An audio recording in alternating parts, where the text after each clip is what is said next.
Alexandrian man is the psychosis of having been given a cure for a childhood viral infection and then wanting to be sick again. Munchausen syndrome for the newly released from the hospital ward. What can possibly match the all seer's loving embrace and his offering of eternity, if not the sanctified warmth of a billion bodies pressing you into a womb like, self crippling pretzel like form? Every nibble a validation of your tastefulness, every sniff an experience of your salty goodness, living forever in a myriad minds as a positive memory, of course, in between omniscience and other, and omniscience in the possible future. Pagan man sits in the middle and knows. Robert Frost wrote, "The secret sits. We dance round in a ring and suppose, but the secret sits in the middle and knows." The idea that the cosmos is knowable or some underlying logic order governs it all is nothing more than the dying echo of the God of Abraham, his multifarious forms represented in a multiplicity of symbols, words, names, all implying the same presumed absence. Long after the parent dies, the child holds on to mementos, unable to let go. One knows there is an absolute truth and calls it God.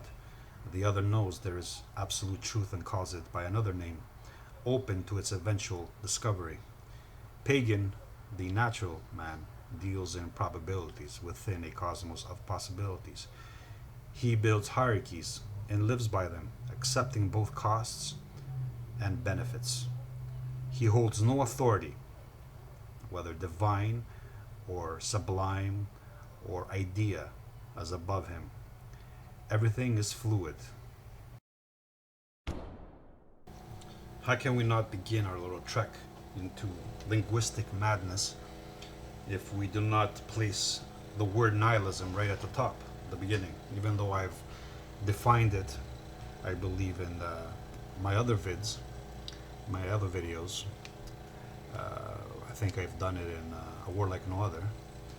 But since it fits so well here in it, it can help us clarify what is occurring. We will begin with the misguided application of the word nihilism based on the word nil, the negation. Now, the most common usage of the word, comprehension of the word, is as a reaction to the description of the cosmos as a state lacking a God, lacking a universal meaning, lacking a universal purpose, lacking a completion. In other words,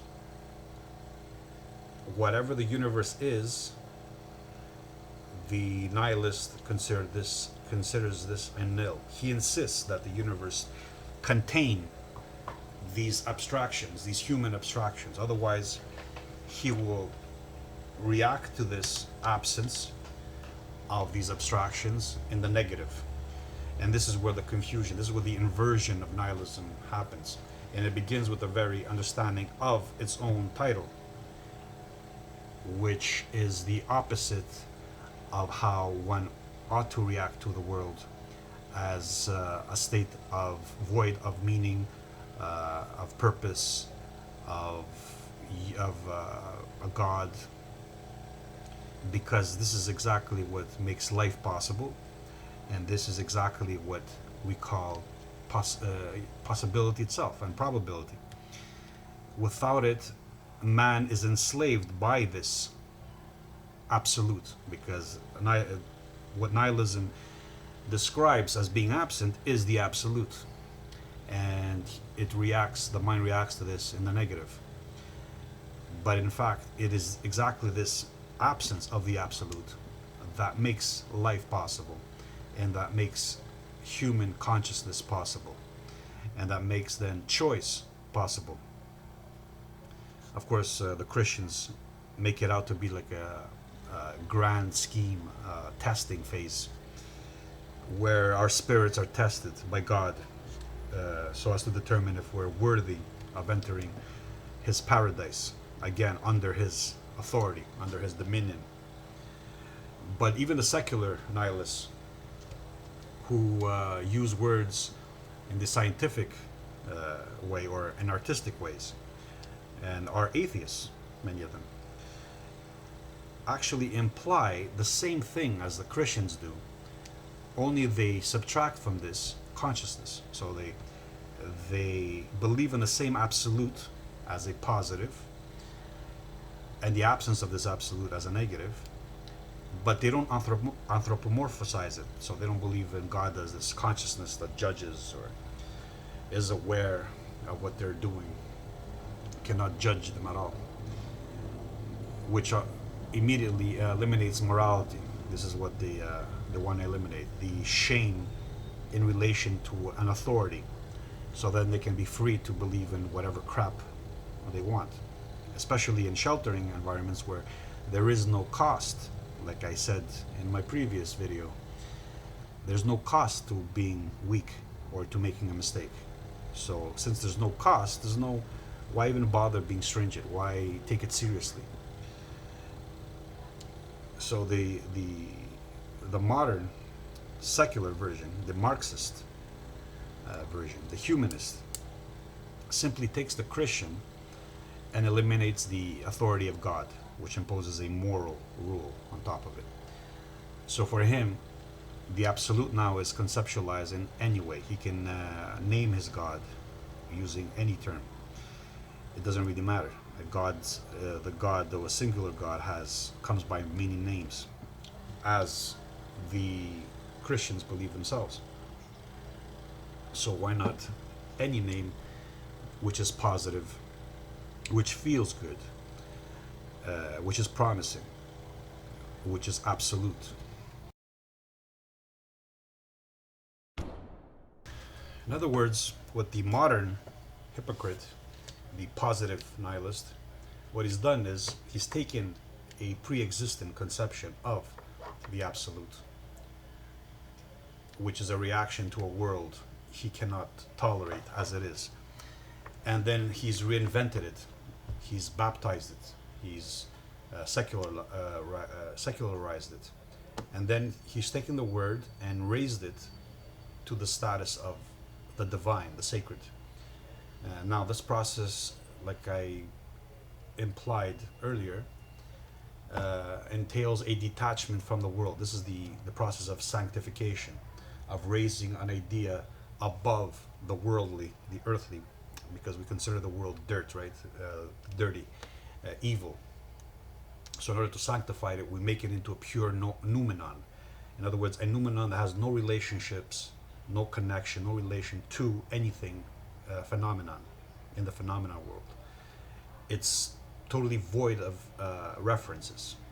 It exists as simple, pure idea in the mind, as a noetic construct. That's an abstraction with no references outside the brain. In there, of course, with ambiguity and with the clarifying simplification generalization, the concept can be connected to emotion. So in this case, again, the modern taking how the noumenon feels to judge if it is true or not, since the word is not connected to something that feels good. If nothing else, it makes his ego inflate because he knows of a secret that no other knows about. The positive he feels is the seductive part of the word, and you can't soil it because there's no external manifestation to test it. It exists as a pure idea, an ideal. So since as a pure idea you can't test it, you can't judge it. You can argue against it, but it's not going to have an effect because in the mind it feels good. That's all that matters, and the mind is not going to let go of this. What the idea offers it, the feeling, the ego boost, whatever it is, pride. This is where the connection of the esoteric, like I said earlier, like all this data streaming up to the brain, dominating the brain, so that even the exoteric, that is data coming from outside, doesn't matter as much, particularly when you're protected from the outside. So your survival is not going to be determined by anything external. So you don't have to be stringent. You don't have to really care about that stuff. You can just dismiss it, laugh it away. That's why cynicism is along with narcissism and schizophrenia, those are the three psychotic states of the modern. They are the defining traits of the modern: cynicism, narcissism, and schizophrenia.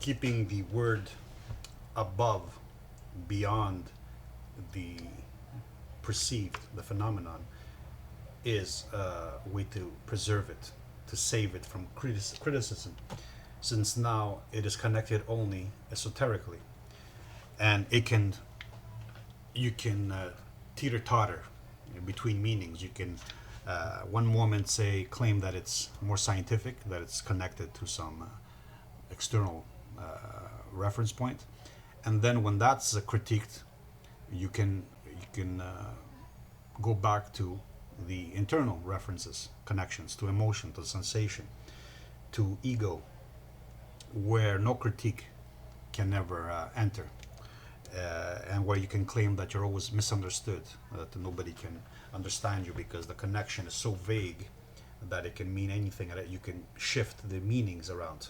One moment it means this, the next moment it means that. Actually, vagueness is how the modern maintains his delusion. He can never be cornered. He just claims that he didn't mean it that way, didn't say it that way. And there's no, since there's no reference to anything external, you can't test it. You can't hold him accountable. He can change his mind and just slightly modify the meaning and then preserve it, and then continue with the delusion.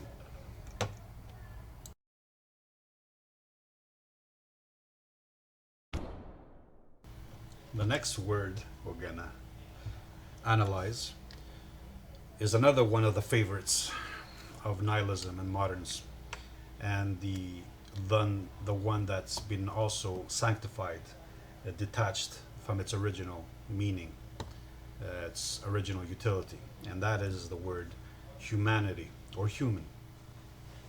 Now, for the modern, human means something sacred, something divine. It's a substitute for the word God, or again, any other word used to replace what is missing in the universe. Its original meaning is as a description, a symbol for a species. And what is a species? A species is a reproductive type, a behavioral type, a sexual type. It's a sexual category. Now, when the modern uses it, he lifts it up from its origins in the earth, in the genes, and makes it into a mimetic icon. So humanity is void of all sexual meaning. It is this divine, sacred thing. You just mention you're human, or be more human, and this is equivalent to saying be more Christian, or be more loving, or be more affirming of other.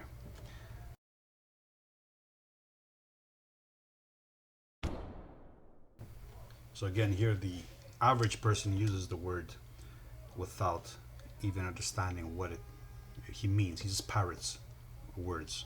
He just throws out symbols, and because they feel good, he equates this with him making sense, that they are good, and because they are good and they feel good, they are true. The term now human means something that is not does not ascribe to what is true for every other organism. So the human is above even evolution. The species now, this idea of a species, is no longer contained within the rules of evolution theory, or evolutionary psychology. So everything they say about human beings or other animals does not apply to them. It's a way of escaping the world again, of denying it, of saying, no, no, this does not apply. This might be true of this organism, but it doesn't apply to me. So this is also used to reject race, or what we call races, or sex differences, gender specialization. You can just say human beings. The word human is something above other animals. Whatever applies to other animals cannot apply to human. It's human now has become, like, again, it's become divine. As we progress in our exploration of words and how they are disconnected from their original utility as representations of something apparent, and become now something esoteric, something divine, something purely noetic, we will see how detachment slowly places this noetic barrier, using these words, around the individual like a protective shield. The words are used to dismiss everything that's outside of this shield, which the individual feels threatened by, belittled by, feels small in relation to it. With words, you can reject anything because there's no standard. It's having dismissed the objective world as a standard of evaluating judgments, and having been protected from the mistakes of wrong judgments by the system, now the individual can recede into like a solipsistic cocoon, a verbal matrix. You know, that's what the imagery of the matrix, the ones and the zeros, the code. It's the code, not a genetic code that passes on memories from the parent to the child, but now it's a mimetic code which detaches the individual from this past, from his genetic past, from the sum of all nurturing. So now he can say everything is a social construct. Everything is nurturing. Everything is a product of nurturing. Every category that troubles him, that insults him, that inhibits his free association, his liberation from the past, can be dismissed using this technique, using words, using symbols. And if you see all these new identities that spring out, these freaks and these monstrosities, which I've explored in other places, such as the underworld, my little essay on the underworld, are descriptions of these mutations protected from culling, from the consequences of their delusions, so then they can continue propagating their monstrosity, their mutation that's unfit. They can define themselves in any way they want. And how do they do that? By using, again, symbols. They acquire symbols, clothing, makeup. This includes words. Words is just another symbol. But you can use other symbols, jewelry, status symbols, cars, even your job title is a symbol. So you can acquire all these symbols to create this artificial persona, which I call a character, which overrides, overwhelms, buries the persona, which is the interaction of organs, creating a psyche. And now you can pretend to be a character. This is the public man.